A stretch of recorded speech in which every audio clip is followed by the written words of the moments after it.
Seguimos en el mero fondo y toca la columna del abogado de los y las trabajadoras Lucho Roa al respecto del triunfo del no, del plebiscito constitucional en Chile que se produjo en estos días, que justamente surge del intento de instaurar una nueva constitución que reemplazara a la vieja Carta Magna pinochetista, pero que terminó en un no rotundo, un 62% contra un 38%. ¿No es así, Lucho? Así es, mira, es algo que pasó desapercibido, ¿no? Pasó desapercibido porque, bueno, los argentinos tenemos una realidad y una agenda cotidiana que nos distrae de cosas y cuestiones trascendentes. Es imposible aburrirse en Argentina. Sí, de acuerdo con vos. De aburrimiento no nos vamos a morir, claramente. Así que, pero bueno, la noticia hace unos pocos días causó conmoción en la movida agenda política de Sudamérica. Con más del 61%, casi el 62% de los votos, se rechazó la propuesta de reforma de la Constitución Política de Chile. De tal modo se frustró por el momento, la posibilidad de cambiar la Constitución pinochetista de 1980, un verdadero cepo jurídico para las posibilidades democráticas del país trasandino. El proceso constituyente se impulsó tras las masivas movilizaciones populares en octubre del 2019 que derivaron en el llamado Acuerdo por la Paz Social y la Nueva Constitución. El 25 de octubre del 2020 esto se sometió a la decisión de la ciudadanía, la que votó por aprobar la redacción de una nueva Constitución. Luego, el 15 y 16 de mayo del 2021 se llevaron a cabo las elecciones del Poder Constituyente, por las que fueron electas 155 convencionales, mayoritariamente integrantes de una heterogénea fuerza de tono progresista que tuvo 9 meses para hacer su cometido. Lo que siguió fue un camino de reformas aprobadas por el Congreso Nacional para establecer un itinerario constituyente y regular un modelo de Estado democrático social, de derecho, donde se reconozca la equidad de género, la reserva de escaños para los pueblos originarios y los derechos humanos como fundamento del orden jurídico. A ver, hasta ahí el relato, ¿no? Sin embargo, se abre una encrucijada a la luz de los resultados del pasado 4 de septiembre. ¿Se cayó con el plebiscito el intento reformista o es necesario barajar y dar de nuevo para lograr un texto de consenso con los sectores más conservadores de la sociedad chilena? En estos días se insinuó una posibilidad para evitar el naufragio constituyente, incorporando expertos técnicos para indagar sobre el texto. Pero en Chile se plantean los mismos interrogantes que atraviesan a buena parte de América Latina, e incluso la Argentina. El tener constituciones liberales o neoliberales que obturan los cambios sociales y a su vez sociedades que galopan entre la necesidad de la transformación y los límites que plantea el nuevo sentido común de extrema derecha formateado por los incomunicadores sociales del establishment. Por lo pronto una constitución no es solo lo que le pasa a los abogados y abogadas, no es solo una serie de reglas técnico-jurídicas.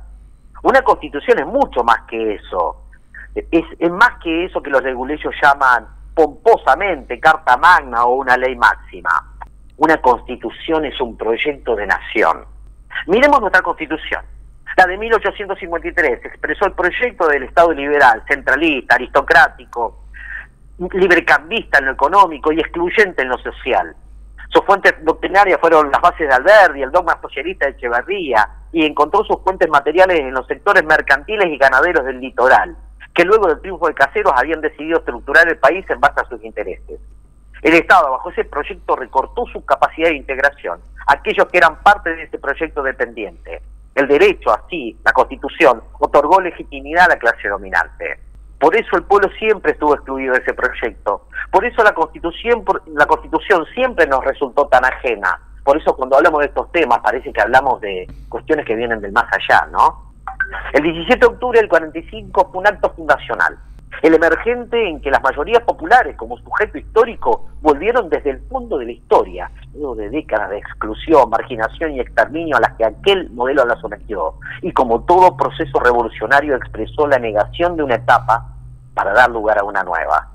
La Constitución de 1949 no fue una entelequia, fue su proyecto de nación. Es por eso que no podríamos analizar la Constitución aquella sin entroncarla con la construcción de una nueva hegemonía política y de la experiencia estatal del peronismo en el poder, que es inseparable de la experiencia política del pueblo y su proyecto. Ese texto expresaba el proyecto de la autonomía estratégica de la nación fundada en la soberanía popular y la justicia social. En los términos del preámbulo que le anunciaba, las 3 banderas de la soberanía política, la independencia económica, la justicia social, eran el soporte sobre el cual los derechos fundamentales incorporados superaban dialécticamente las garantías individuales del Estado liberal. En nuestro país, la Constitución del 49 afirmó la función social de la propiedad, el capital y la actividad económica, reconocía el habeas corpus, la acción de amparo, pero también, y sobre todo, los derechos del trabajador y de la familia, de la ancianidad, de la educación y de la cultura, la propiedad inalienable e imprescriptible de la nación sobre los recursos naturales, derechos que modificaban la distribución de competencias entre el Estado y la sociedad, repercutiendo de lleno en el sistema de representación política y sirviendo como fundamento a la participación popular. Un proyecto que las academias y las universidades intentaron silenciar y olvidar como un mal sueño para el país campero, para el granero del mundo, que se intentó apagar con la represión militar y económica, que ha sido discretamente ignorado por los que tergiversan la historia y redactan la crónica diaria. De tal modo, ese olvido de la propia historia, de esa Constitución nuestra, no es una mera distracción del presente y de los operadores jurídicos, no, de ningún modo. Con toda lucidez lo dijo Rodolfo Walsh. Nuestras clases dominantes han procurado siempre que los trabajadores no tengan historia, no tengan doctrina, no tengan héroes ni mártires. Cada lucha debe empezar de nuevo, separada de las luchas anteriores. La experiencia colectiva se pierde, las lecciones se olvidan. La historia aparece así como propiedad privada, cuyos dueños son los dueños de todas las otras cosas. Insólitamente, en nombre de la República, una dictadura impulsó la abrogación de aquella Constitución, que fue precisamente el producto del protagonismo de las mayorías populares en la Argentina. En ese escenario fue reformada la Constitución por otras en 1957, bajo una dictadura militar y con la proscripción del Partido Popular mayoritario, el peronismo. Es evidente que tal modificación en la estructura y funcionamiento del Estado fue el emergente de la cristalización de fuerzas sociales y de proyectos sociopolíticos en juego, que claramente no fueron los mismos que existieron con los mismos cambios posteriores durante la dictadura de Aramburu de 1957 o con el neoliberalismo sadomenemista de 1994. Queda pensar entonces, ¿qué construcción política es necesaria hoy? ¿Qué hegemonía modificar hoy? Ya no para pensar el proyecto constitucional de nuestro pueblo hermano, sino el de nosotros mismos. Los hermanos y hermanas trasandinos tienen una batalla por dar, no es menor, y no es jurídica, es política. Nosotros también. Un proyecto político fundacional de este tiempo que supere la cruda posverdad y la modernidad líquida. Un cambio que tiene que sentirse como algo propio, hacerse carne y alma en nuestra sociedad, que tenga su centralidad en la democracia social y económica, en la participación popular de las organizaciones libres, con equidad de géneros, en el irrestricto reconocimiento de los derechos humanos por sobre las reglas del mercado. Una Constitución es un proyecto de nación. Somos nosotros y nosotras quienes debemos construirlo. Lucho, te hago una pregunta. Hay un dicho, ¿no?, que dice que los pueblos no se suicidan, ¿no? Pero ¿qué está pasando en Chile? Porque votan por el no, votan por no ir por una reforma constitucional. Un país como el chileno que viene de movilizaciones contundentes durante los años anteriores, pero hay algo que está faltando, hay una pata que por ahí se nos está escapando, sobre todo a los movimientos populares, que me parece que vos dabas en el clavo recién, que tiene que ver con la construcción hegemónica. Es que una construcción es un proceso político. Nosotros, vos fijate, la nomenclatura de nuestra Constitución, hablamos de la Constitución Nacional Argentina. La mayoría de las naciones hablan de la Constitución política. Chile habla de su Constitución política. Es decir, una Constitución expresa un proyecto político. Y ese proyecto político tiene que formar parte de una hegemonía, un consenso. Sabemos perfectamente lo que venimos de los sectores populares, qué tipo de consenso y hegemonías queremos construir. Tal vez faltan maduraciones y tal vez falta todavía poder procesar políticamente esa rebeldía que surgió en las manifestaciones populares del 2019 en una construcción política de largo aliento. En esto hay que ser inteligentes, ir acompañando esa rebeldía popular, pero también ir construyendo un proyecto. Ni ir tan rápido, ni ir tan lento. Creo que en la inteligencia del campo popular está buena parte de poder cristalizar en constituciones el devenir político. En este momento la derecha chilena está relatando este resultado del plebiscito como una especie de rechazo a todas las ideas que tienen que ver con la izquierda o con la moderación, sino que más bien lo ven como una especie de aceptación por parte de la sociedad chilena de lo anterior, como como un reforzamiento de lo que teníamos antes, que es la constitución de Pinochet. Sí, posiblemente la derecha, no esperemos nada de la derecha sino eso. De hecho, sin vivir un proceso constituyente, nosotros estamos viviendo debates muy similares. Seguimos discutiendo si hubo atentado o no cuando supera cualquier evidencia. Evidentemente eso tiene que ver con un determinado consenso y un determinado sentido común formateado que es necesario trabajar, y se trabaja con participación popular, se trabaja con proyecto político claro, claro, como diagnosticador de la realidad para uno es fácil. Eso significa mucho laburo y desabajo, y la síntesis del proceso político actual desde la mirada del campo popular. En Chile no pasa nada muy distinto. Tienen una urgencia, sacarse de encima el esperpento jurídico político que dejó Augusto Pinochet Ugarte, el asesino Pinochet.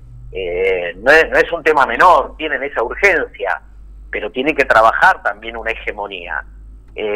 La rebeldía a veces no alcanza, es un buen indicio, es un buen comienzo, pero hay que construir una síntesis política que supere esa rebeldía en un proyecto. ¿Se puede decir que hay algo como latente, tanto en el pueblo chileno como en la Argentina, como en distintos lugares de América Latina? Hay como latente una necesidad de urgencia de satisfacer un montón de cosas pendientes, ¿no? Propias de la democracia, pero la gente por ahí no logra hacer conexión de que para resolver esos temas es necesario avanzar en una serie de reformas. Y lo vemos, por ejemplo, en la Argentina, ¿no? Esto tanto se habló en estos días de los discursos de odio, del avance de los discursos de odio, pero la gente no logra conectar el avance de esos discursos con la importancia de reformar, por ejemplo, o avanzar en una nueva ley de medios. O el problema de la justicia, ¿no? Esto de que la justicia, todos tienen la sensación de que la justicia no funciona bien, el sistema judicial, el poder judicial no funciona bien, pero no se avanza en el camino de reformar finalmente ese sistema judicial. Es que la derecha es muy astuta en el sentido de poner esas cuestiones como cuestiones periféricas.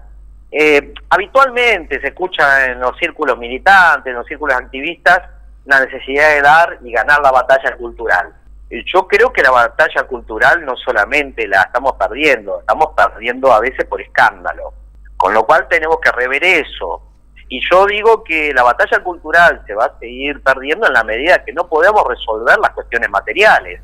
Si uno no puede resolver el pan en la mesa de cada familia argentina, si no podemos resolver el techo, si no podemos resolver la cuestión del salario, y se nos va a hacer difícil ganar la batalla cultural, porque nosotros podemos tener el mejor proyecto del mundo, pero lo nuestro es el hacer. Gobernar es hacer, gobernar es cambiarle la vida a nuestro pueblo. Si no podemos saldar la cuestión de las condiciones materiales, yo auguro un pronóstico pesimista en cuanto a la batalla cultural. Creo que siempre el campo popular pasó por darle respuestas directas al pueblo. Ahí yo creo que hay que apuntalar la cuestión, porque de esa manera nuestras palabras van a volver a tener sentido, porque de esa manera nuestras palabras van a tener un peso mayor que la posverdad. Insisto, claro que hay que dar una batalla cultural, pero tenemos que llenarle la panza a los argentinos.